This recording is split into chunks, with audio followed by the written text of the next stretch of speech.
Ulja e rrogave sërisht ka qenë në qendër të vëmendjes së seancës së radhës të Këshillit të Komunës së Tetovës.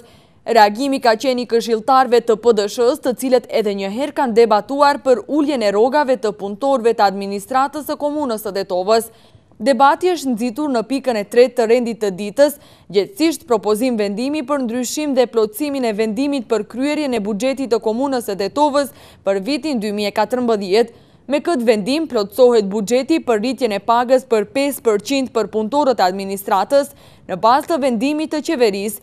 Koordinatori i këshilltarëve të PD-s-së Durim Luma nënvizoi se vendimi për uljen e rrogave është banal dhe se komuna nuk ka dhënë sqarime adekuate për këtë. Deri më tash nuk është arsyetuar në mënyrë profesionale vendimi për uljen e rrogave.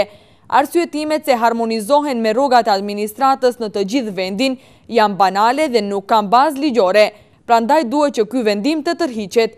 Komuna në bazë të ligjit është obliguar të mbulojë shpenzimet e rrugës dhe transportit dhe këtu nuk ka asgjë antiligjore, ka thënë Luma. Ndërkohë që kryetari i Këshillit të Komunës së Tetovës Isen Xhemaili ka kërkuar nga këshilltarët që të përmbahen në pikën e rendit të ditës. Ndërkaq më pas ka ndërhyrë edhe këshilltari i PD-s-së Bardhyl Dauti, i cili tha se buxheti i komunës autonom dhe nuk ka të bëjë me buxhetin e shtetit.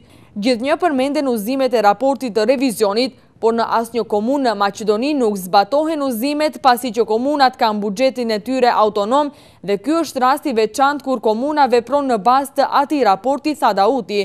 Ndërkaq edhe në këtë seancë nuk ishte përfaqësues të sektorit për financa dhe buxhet nga komuna e Tetovës, që ushtrua si kërkesë nga këshilltarët e PD-s-së edhe në seancat paraprake.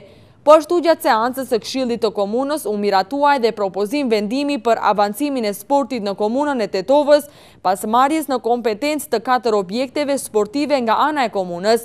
Enver Beqiri nga sektori për arsim dhe veprimtari botërore në komunën e Tetovës tha se me këtë vendim parashihet që të përpilohet strategji dhe studim për avancimin e sportit në komunën e Tetovës.